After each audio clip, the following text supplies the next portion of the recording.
Ahoy, mateys, and welcome to another episode of I'm Ready, a SpongeBob SquareCast. My name is Captain Eric, and we are continuing our sail through the second season of SpongeBob SquarePants. I, like many of you, probably checked out the game on Nickelodeon this past week, the NFL game. It did an impressive number in the ratings, which can only mean that there's going to be more sports coming to Nickelodeon, I can imagine. I don't think it would be wise to then adopt every sport, every live game on Nick. That would take up a lot of time. But for big games, I think it would make a lot of sense. And for even something like the Super Bowl, to simulcast that from a few different networks to give a more kid-friendly perspective of that game just might help out more people. I've heard so many positive things about that game.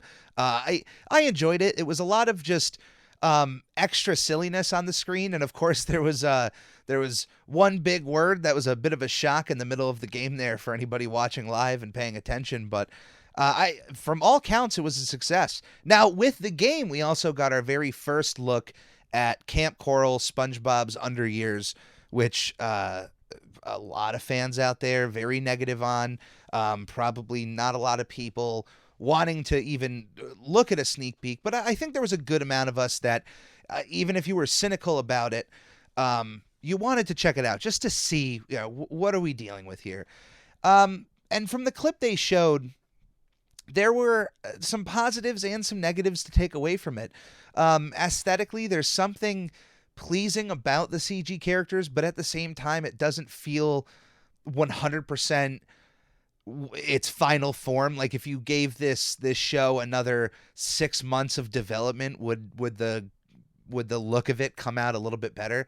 But the humor and the writing was kind of spot on for SpongeBob, which should be the case, since this isn't just a whole new crew taking over for this show. There are going to be some crossover. There are people probably working on both shows, so there's going to be a bit of symmetry there. But I liked that they didn't go in the direction that these with the kid versions. I know that they were going to have the same voice actors, but I was dreading kind of a Muppet Babies feel, as much as I liked Muppet Babies as a kid. But I didn't want just a dumbed down version of SpongeBob. It gave us a lot of the same beats with the same characters that you would expect. Look, as a Paramount Plus exclusive, they're going to need content to build up a fan base to go on that streaming network. They're entering a very massive ocean of streaming networks. You have Netflix, you have Hulu, Disney Plus, HBO Max. Paramount Plus is going to have new content to tell people, hey, you should at least invest in our platform just as much as the other ones, or at least have us as a part of your selection. So, as an exclusive on that network, I'm a little bit less anxious about it, angry about it. Like, okay, they need to have content for that network. I get it. And a SpongeBob spinoff makes sense. So we'll see how it goes.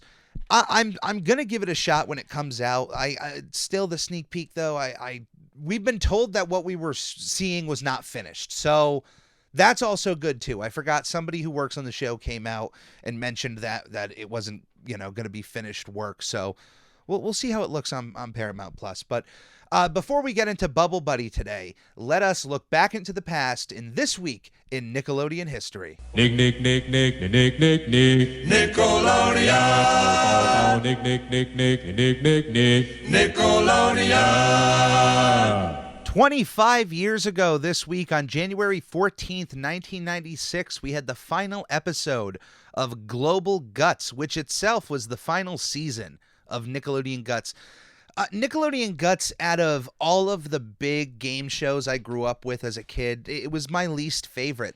But even having it as my least favorite, I still am nostalgic with the Aggro Crag. Like, having one of those Aggro Crag trophies is still like a lifelong dream of mine, along with having a Kids' Choice Award blimp.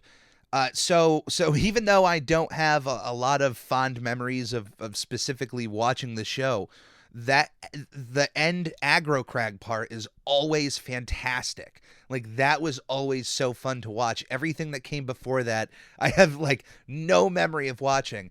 There is some dispute though as I was looking up the final air date of this episode, it seems that Global Guts being the last season went international. They included more competitors from various countries other than the United States. So they had Mexico, the United Kingdom, Israel, Germany, Spain, Portugal, and the Commonwealth of Independent States, simply referred to as CIS on air. That includes Georgia, Kazakhstan, Russia, and Ukraine. Although the countries had multiple contestants, no country was ever represented twice in a single episode, except for the Special Olympics Special, where it had 2 U.S. players. Each country had its own team of broadcasters. O'Malley retained the role for the U.S. broadcast. The format of the show remained identical to Nickelodeon Guts as it was, except the Mega Crag, which I guess it was called at the end of Season 4, was upgraded to the Super Aggro Crag, which just is going to be a bigger version of it. I have zero memory of Global Guts airing at the time, and the reason that there's some sort of dispute is that taping for the special took place between July 12th, 1995 and August 15th of 1995, and that episodes began airing on September 5th, 1995.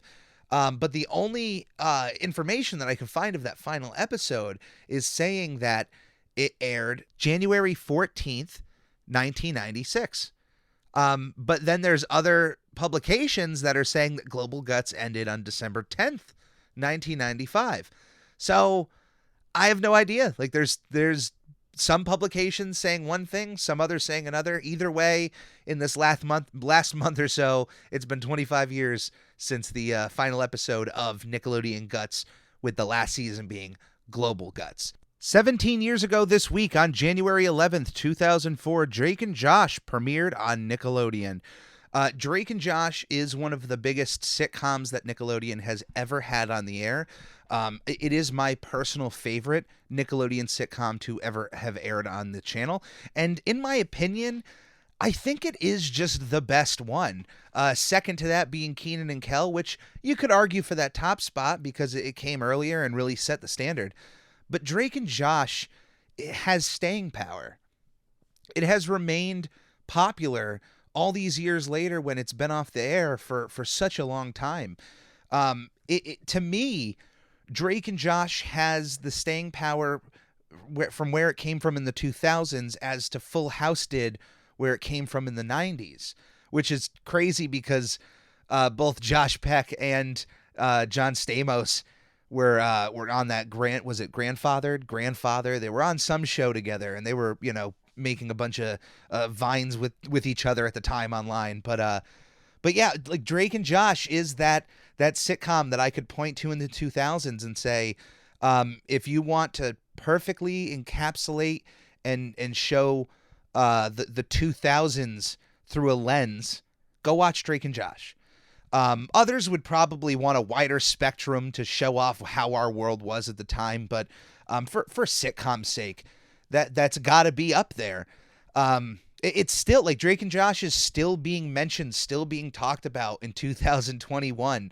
It's still a part of so many memes online. It's still in everybody's consciousness. Josh Peck constantly has Drake Bell on his YouTube channel. There was that whole debacle over their friendship a few years ago. The internet lost its collective mind when they thought that Josh and Drake weren't friends anymore. Josh didn't invite Drake to his wedding, and Drake was upset about that and was public about it.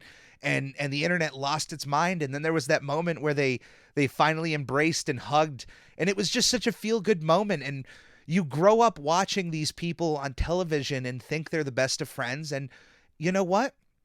At the end of the day, look at Kenan and Kel. You lose each other for such a long amount of time, but then when you come back into each other's lives, you're more than friends. We watch the show and think, oh, they're the best of friends, but they're family. They're brothers. And a brother is someone that you could lose touch with for like 5 or 10 years and come back. It's like your best of friends. So that's why we love it. I mean, Drake and Josh had so much chemistry on that show. It was absolutely ridiculous. But before we get to Drake and Josh, we have to start with Dan Schneider. Dan Schneider is definitely a talking point. I don't want to get into any of the negativity of Dan Schneider, although there are some very creepy allegations about the guy. But the man was behind of a massive cornerstone of children's television for decades. All the way from all that, continuing up to Henry Danger, which was a massive success for Nickelodeon, even after he left the show.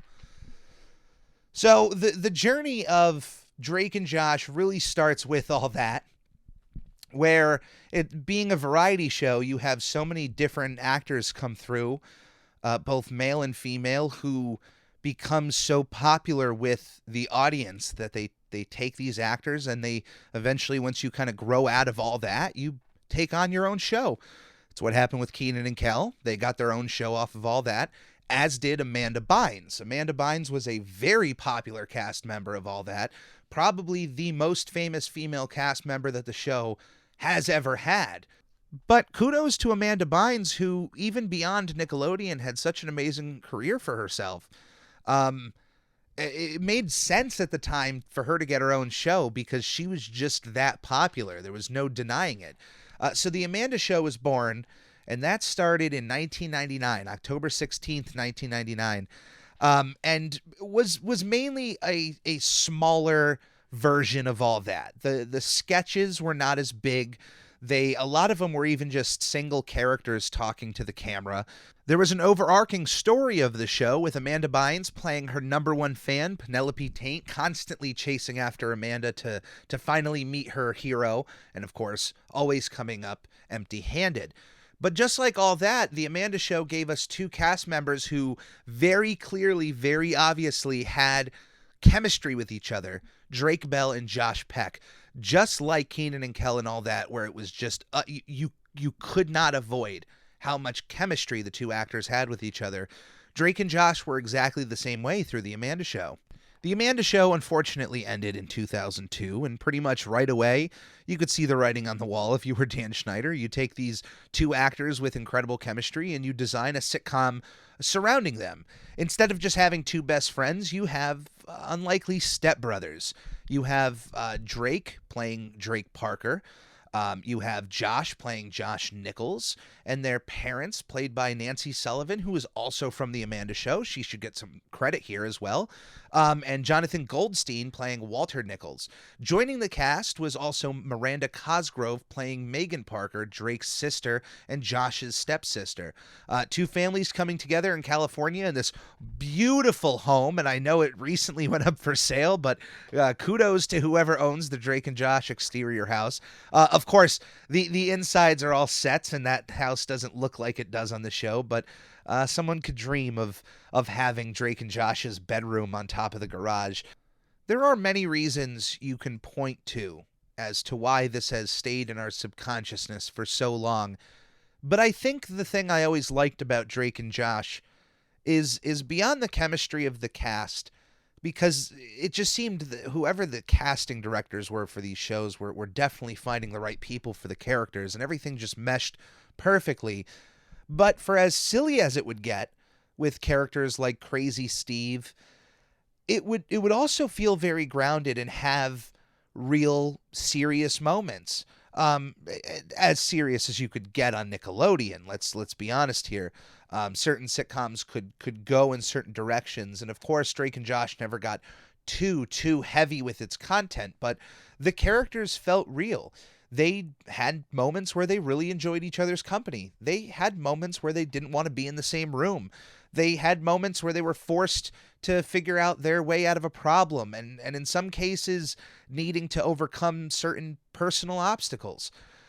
It was well written, it was well acted, and it's a show that even after it ended, people wanted more. The show had multiple television movies.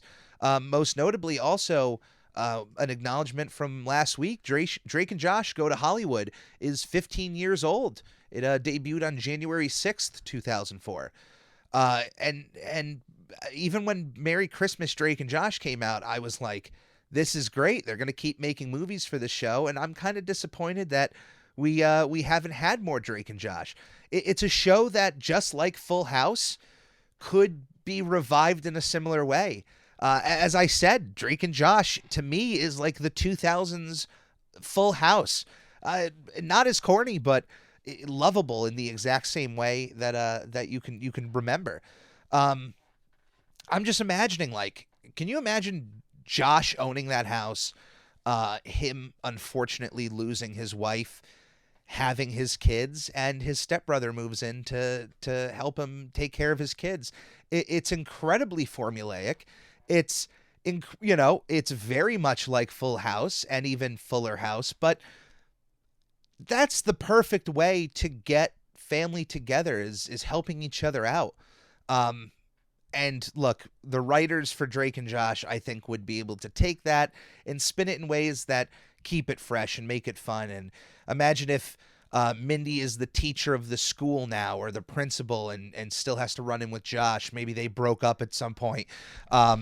And Helen not working at the movie theater anymore, maybe is the mayor of the town or the governor or even the district manager of the movie theater, so that Josh, who I would imagine is the full-on manager at this point, would still interact with Helen in some way. And you can still involve Crazy Steve, and you can still involve Megan, who possibly moves back in as well to help out her brother.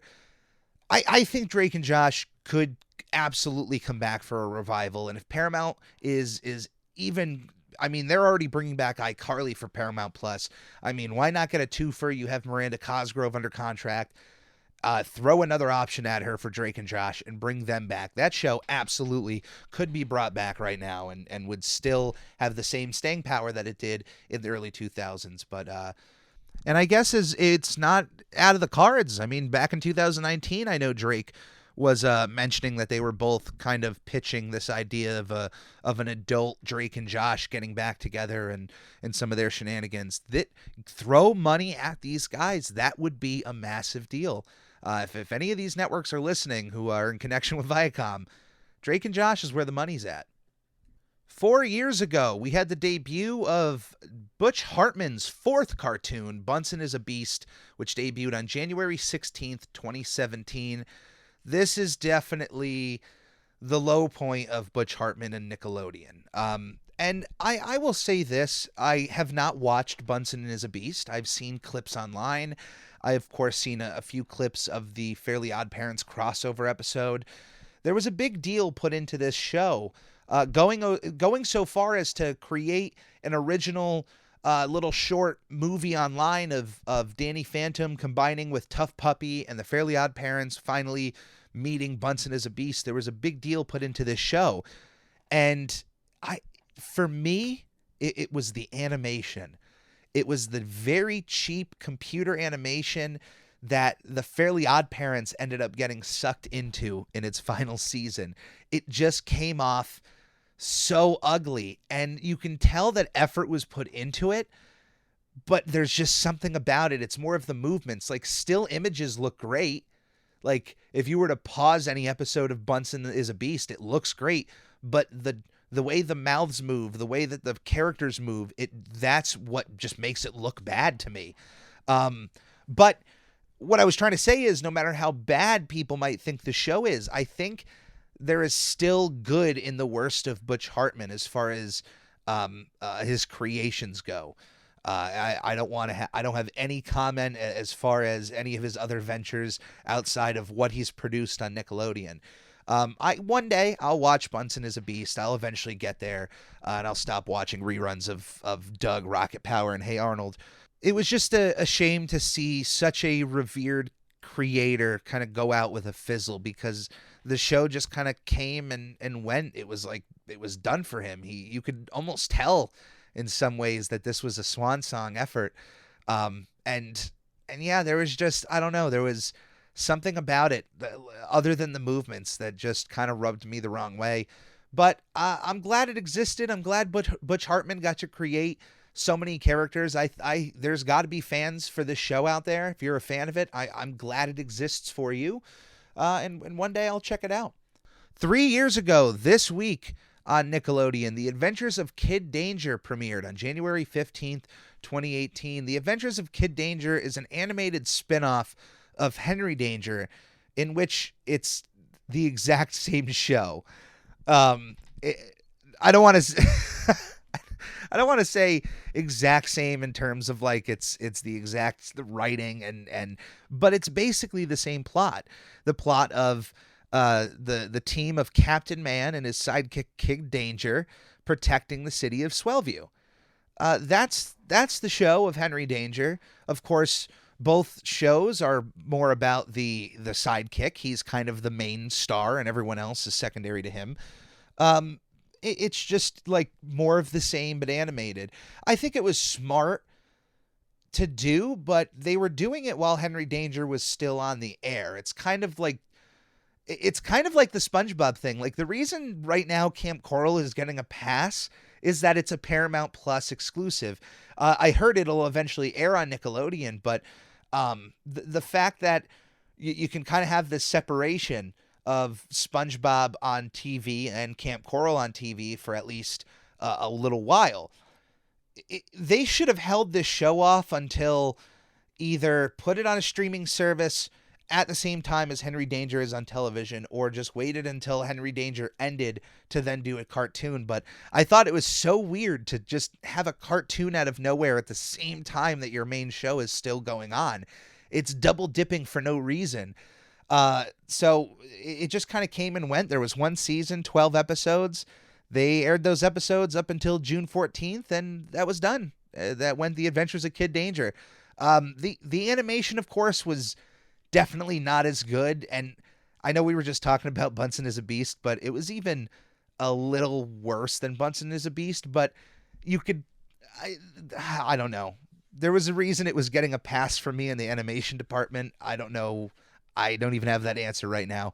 So, yeah, it was just ugly, and I think they could have had potential in that character of Kid Danger. There was at one point Paramount was wanting to make a Henry Danger movie in theaters. There was staying power with that character, and he lasted a long time on television. I don't know why they felt the need to make a cartoon right away. They could have held that off, make it something really cool with a different animation style, maybe something like an anime. Like I don't know. They could have done something else, but yeah, that was this week in Nickelodeon history. Before we get into the episode of Bubble Buddy today, we're going to take a quick break, and we'll be right back with the episode. Magic Conj, will I ever get to meet Tom Kenny? Maybe someday. Oh, so you're saying there's a chance. Okay. Should I tell fans of the show how they can support us? Yes. Goofy Goobers, supporting the show is shockingly easier than catching a blue jellyfish. Right from our Anchor page, anchor.fm/SpongePod, you can find links to all of our social media and a support button if you happen to have a few extra clams. Also follow us on twitch.tv/SpongeBobPodcast, where it's not only the official home to our sister show, Video Bob Game Pants, it's also where I stream live drawings of various Nickelodeon characters and host the opportunity for commissions and giveaways. Lastly, the official merchandise store is now open at redbubble.com/people/SpongePod, where various designs will be uploaded inspired by our show, including our official logo, which is now available on a multitude of products like t-shirts, stickers, duvet covers, and even a shower curtain. This is a podcast by a fan, for fans, and will always be fan-driven. Any way you see fit on supporting our show is much appreciated. Thank you, and enjoy. 2,000 years later. All right, welcome back, and if you are joining us and you'd like to follow along, you can watch the episode Bubble Buddy and start it right now. First things to mention about the beginning of this episode that I found interesting. The little theme song here, the music heard during the title card, was actually the theme music for the Nicktoons Summer Beach House, which was a network block through the summers of 2002 and 2003. I remember the Nicktoons Summer Beach House fairly well. It was one of my favorite times watching Nickelodeon. And of course, we start the episode with literally top 3 favorite SpongeBob jokes of all time. The whole obsession with Leif Erikson Day. I don't think there has been a time which Leif Erikson Day is an actual holiday which is celebrated on October 9th. And I don't think there has been, once I learned that information, I don't think there has been an October 9th that I don't wish somebody a Leif Erikson Day. Happy Leif Erikson Day.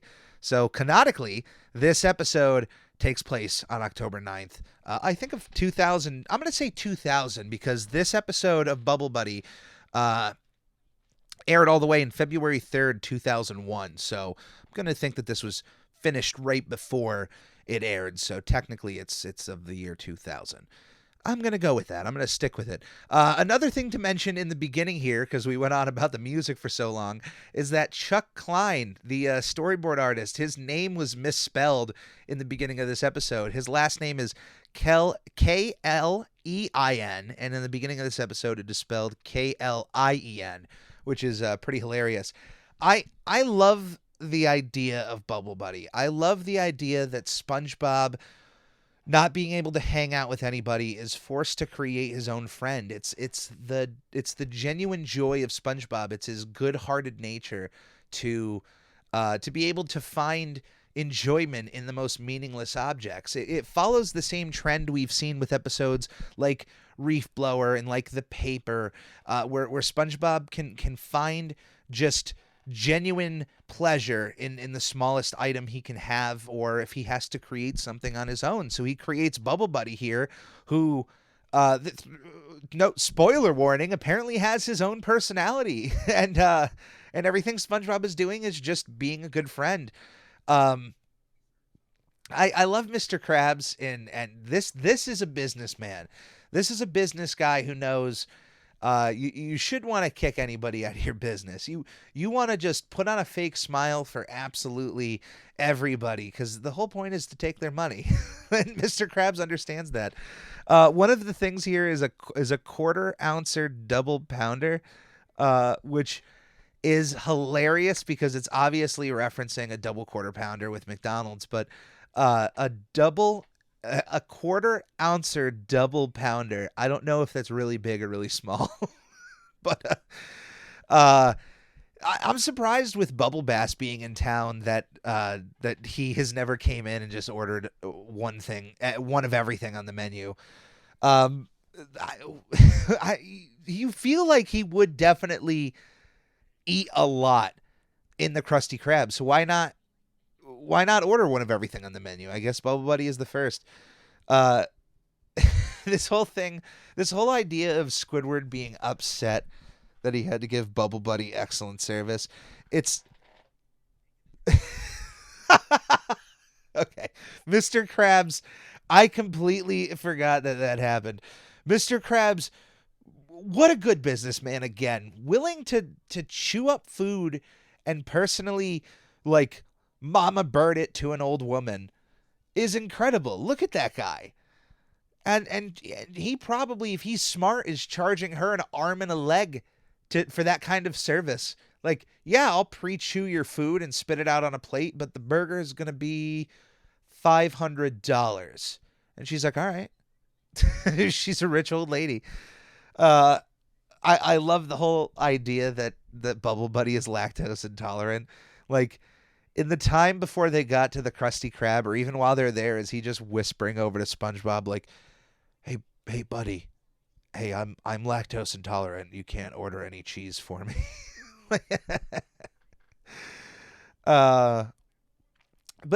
we've seen Squidward in the kitchen a few times. Apparently he's okay today at serving Krabby Patties, but in other times we've seen him in the grill and he's terrible at it. I don't know what's up with that, or maybe Mr. Krabs was the one making it, because we've seen his skills there, and I've fetched that theory that Mr. Krabs is definitely had to fill in days as the fry cook, even before SpongeBob was there when that help wanted sign was up. You think that Squidward would have been more upset at seeing the bubbles first than just holding back his anger until showing Mr. Krabs. They both got angry at the same time, and of course, out of anybody in this episode, the one that least has any reason to be upset is Squidward. Now, here's a character that when people talk about the continuity of SpongeBob SquarePants, I point to this episode and I say, what continuity of SpongeBob SquarePants? Because you've been hearing that a lot these days, with Sandy being in the Camp Coral cast, and of course even being in the cast of the movie version of Camp Coral. it didn't match up with continuity. Well, there have been kids that I met in elementary school that were only in my life a short amount of time that I don't even remember at all. I couldn't even give you names. They're just vague memories in my head. So what I'm saying is Camp Coral could happen if Sandy wasn't at the camp that long, or just over one summer and then come back to the seafloor when she's an adult. It's certainly possible. But what's impossible is the fact that we're going to watch Scooter die, and then he's just back to normal after this episode, which is totally fine. It's a cartoon, guys. It's the continuity in shows like this should not be taken seriously. For a while, I always thought, like, even as a kid, I always knew Squidward's reasoning for being upset was kind of BS. I kind of used to think Pearl's reasoning was a bit BS, but then I grew up and just thought, like, hey, don't force, cleaning someone's hand. Like, a little rude. It's at least a little rude. I don't think she should have to cry over it. But all of these people have absolutely every reason to be upset. I don't think I could wait that long. Like, kudos to them for waiting that long for a porta potty. I would have certainly left by then and found a new place to use the bathroom. But they all deserve a medal, and they all have every reason to be upset. Mr. Krabs does have reasons to be upset. I mean, all that food was seemingly eaten, so SpongeBob should pay for that food. But this whole blaming him for all the other stuff. Could you imagine if the guy just said, like, yeah, he did, and everyone just believed him, and they got even more mad at Bubble Buddy? But there's this very sweet moment at the end. Of course, knock over the lifeguard stand. Poor lifeguards. They don't get enough credit. But I completely forgot that Squidward drums it up. Squidward is and this one makes it worse with Squidward because he's the one who then directs the needles towards Bubble Buddy. But he has one of the least amount of reasons to be upset. Now, he should be annoyed because he did have to serve someone and not get paid a tip. He basically got stiffed, but he's still getting paid by Mr. Krabs for working.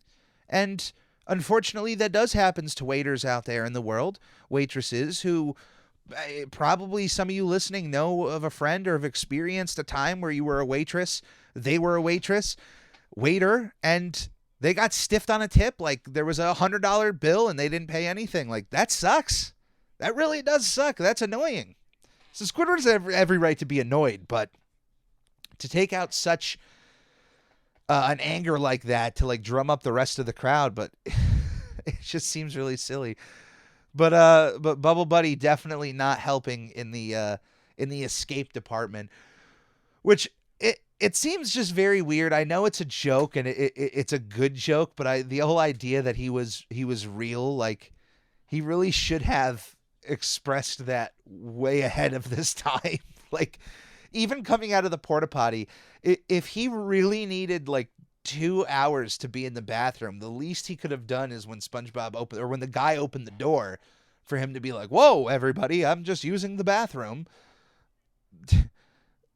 Boo Boo Keys, Snake Eyes, everybody with the muffler and their coral. Everybody's still angry. Well, of course, I mean, most of them at this point, even if I felt like my time was wasted, I would want more than anything to just move on with my day. I don't think if somebody held me up in a big line, I would get that upset that I would want to attack somebody or be a part of a mob.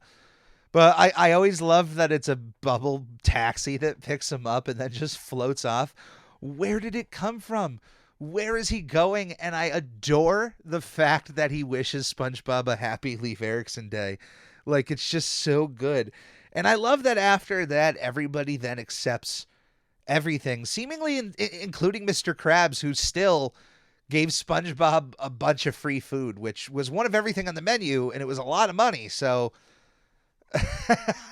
the fact that Squidward then goes on to want to talk to sentient bubbles, like, oh man, every bubble is alive right now. But that is Bubble Buddy. what just one of the best SpongeBob episodes. One of those episodes I absolutely would point to somebody and say, "Oh, do you want to watch SpongeBob? This is something that you should watch. I think you would enjoy this."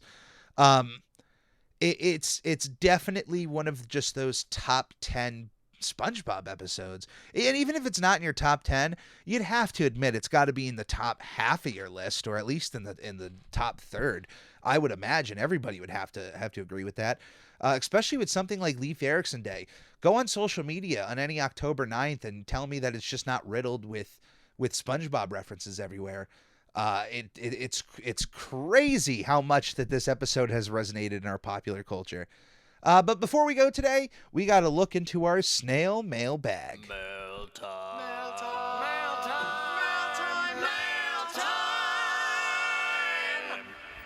First off, I want to thank each and every one of you who has written into the show. I was, of course, worried that I wasn't going to be able to get enough that would last all these episodes, but I've been able to secure a nice pile of emails that will hopefully last for a little bit. So if you have your own questions or comments or anything you'd like me to read on the show, you can write in at snailmail@euphonics.com, UFONYX.com. That's the email address. So we have Kendall from Little Rock who wrote in. Hello, I've recently started listening to your show, and I've noticed that you've made more than a few references to Regular Show. I'm a massive fan myself and would even like to make a podcast like yours on Regular Show. What are your thoughts on the final season and ending?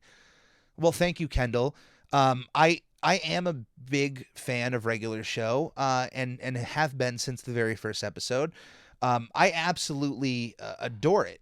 Its final season, for me, wasn't as good as previous seasons because of the whole in space concept. I've never been a fan of that, and especially since it just sticks out like a sore thumb standing next to the rest of the series. Its final episode is one of its best. It builds a very big climax. It properly goes through the steps to build to this moment that they knew were going to happen probably at the final episode. And I think they built to it well over the series of space episodes and even referencing things previously in the show. And that final episode and those final even 10 minutes are very, very emotional. If you're a fan of that show, I cried when Pops sacrificed himself because I'm a sucker for characters I care about sacrificing themselves. If you want me to cry watching a movie or a TV show, when a character does a noble act like that, it'll usually bring me to tears. So Pop sacrificed himself for the world, and everybody came back from space, and beautifully to David Bowie's We Can Be Heroes, which he had recently passed, so that was kind of sad. And seeing the characters move on with their lives, to watch them grow, to see what they would become, to see their families, and to then see them together back at the park. It was really emotional. So I absolutely loved the ending. I was not the biggest fan of the space concept, but it built to an absolutely wonderful ending that I wouldn't want replaced. So and hey, as far as your podcast goes, I think everybody out there, just like Kevin Smith says, everybody out there should make a podcast. If you are into something, if you want to talk to friends, if you enjoy the conversations you have with your family, the conversations you have with your friends, you're just really into something like I am with SpongeBob, make a podcast. It is so inexpensive and it's so cool to do. It's interesting. And don't worry about what you're putting out as much. Just make sure that as you're putting more out, you're learning and you're getting better with time. That's all I can say. That's how every podcaster they're going through the same hoops. So if you love Regular Show that much and you want to make a podcast about Regular Show, I applaud you. If you're out there and you want to make a podcast about SpongeBob, I don't want to be the only podcast about SpongeBob in the world. The more SpongeBob podcasts there are, the more our community grows. So everybody listening, find something you're into, find the people that you like talking to, make a podcast and get it out in the world, show what you can do. But that is this week for the Squarecast. Thank you for everybody who listens to this show. You can follow us on a plethora of social medias. There is more content coming out through YouTube and Facebook. If you're already a fan of ours on those platforms, I have an unboxing video of last spring's Nick box, and I'll be releasing unboxings of both the fall and winter 2020 boxes, but as well as the Bikini Bottom box, which had its first one drop, and it is so incredible of what they gave us. So pay attention to those on YouTube and Facebook, and thank you for being a part of the Ready Crew. We'll see you next time.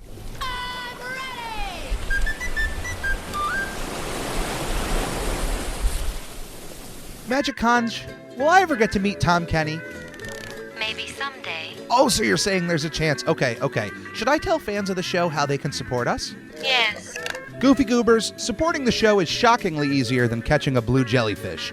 Right from our Anchor page, anchor.fm/SpongePod, you can find links to all of our social media and a support button if you happen to have a few extra clams. Also follow us on twitch.tv/SpongeBobPodcast, where it's not only the official home to our sister show, Video Bob Game Pants, it's also where I stream live drawings of various Nickelodeon characters and host the opportunity for commissions and giveaways. Lastly, the official merchandise store is now open at redbubble.com/people/SpongePod, where various designs will be uploaded inspired by our show, including our official logo, which is now available on a multitude of products like t-shirts, stickers, duvet covers, and even a shower curtain.